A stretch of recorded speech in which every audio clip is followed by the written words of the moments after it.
BSP अध्यक्ष मायावती ने उत्तर प्रदेश की राजनीति को लेकर एक बड़ा संकेत दिया है। उन्होंने कहा है कि पीडीए प्लस बहुजन के समाजवादी पार्टी नेता अखिलेश यादव के दाव को उन्होंने करारा झटका देते हुए मायावती ने यूपी में गठबंधन की अटकलों को न सिर्फ खारिज किया बल्कि समाजवादी पार्टी और बीजेपी दोनों पर प्रहार किया है। देखिए।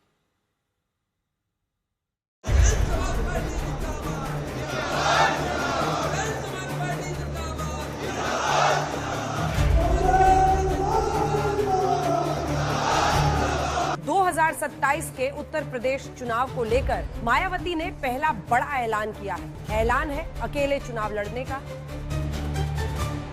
आर्टिफिशियल इंटेलिजेंस अर्थात एआई को सफलता की कुंजी बताने की स्वार्थी चर्चाओं के बीच बीएसपी के बारे में ये चर्चा है कि उत्तर प्रदेश में पार्टी विधानसभा का होने वाला अगला चुनाव गठबंधन में लड़ेगी, जो विशुद्ध रूप से लोगों को गुमराह करने की नीयत वाला ये फेक न्यूज़ है।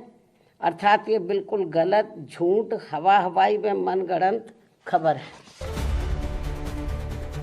मायावती का ये बयान ऐसे समय में आया है जब अखिलेश यादव एक ओर पीडीए के बहाने दलित, पिछड़ा, अल्पसंख्यक की जातियां गिना रहे हैं तो दूसरी ओर उनके मंच से बहुजन समाज और समाजवादी पार्टी के संबंधों की बात हुई थी। बहुजन समाज और समाजवादी पार्टी का बहुत पुराना गहरा रिश्ता रहा है। हमारी पार्टी की कोशिश होगी कि बहुजन समाज, पीडीए समाज और जो पीड़ित है, दुखी है, जो अपमानित हो रहा है, उन सबको साथ ला करके इस भारतीय जनता पार्टी को हटाएं।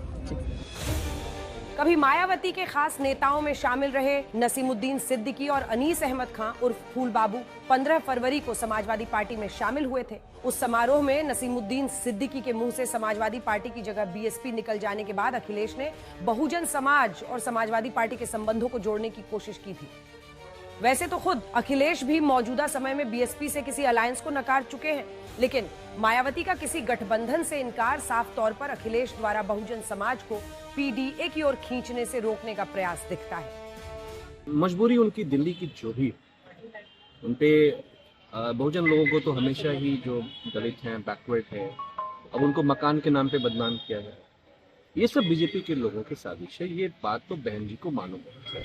बहन जी ने स्पष्ट कर दिया कि बहुजन समाज पार्टी अकेले चुनाव लड़ेगी, तो फिर अखिलेश यादव जी के इस बयान की क्रेडिबिलिटी कैसे बचेगी?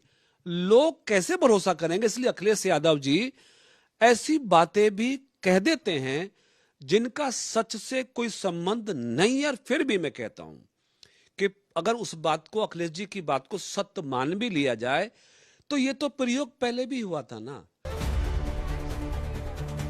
2019 के लोकसभा चुनाव में मायावती और अखिलेश गठबंधन में थे, लेकिन बुआ भतीजे के नाम से चर्चित हुई ये जोड़ी उस चुनाव में गठबंधन के खराब नतीजों के बाद बिखर गई। 2022 के यूपी चुनाव के बाद अखिलेश ने अपने मुस्लिम यादव समीकरण को विस्तार देते हुए उसे पीडीए यानी पिछड़ा, दलित, अल्पसंख्यक कहा। ये जहां बीजेपी की हिंदुत्व एकता के दांव को चुनौती थी, तो मायावती के दलित वोट बैंक पर सीधा प्रहार था। 2024 के लोकसभा चुनाव में अखिलेश यादव को पीडीए के दांव का फायदा हुआ, लेकिन अब मायावती एक बार फिर सक्रिय होती दिख रही है। ये अखिलेश को चुनौती दे सकता है। घर अलॉट में तो बहुत से सवाल उठ रहे हैं और जिस तरह की भूमिका 2022 के विधानसभा चुनाव में बसपा की रही थी, कहीं न कहीं भारतीय जनता पार्टी को पीछे से सपोर्ट करने की, कहीं न कहीं वही भूमिका फिर से 2027 में बसपा की नजर आती है। इसलिए समाजवादी पार्टी को बसपा के किससे गठबंधन करना है, किससे नहीं करना है, अकेले चुनाव लड़ना है, इन सब सवालों पे समाजवादी पार्टी को कोई टिप्पणी नहीं है।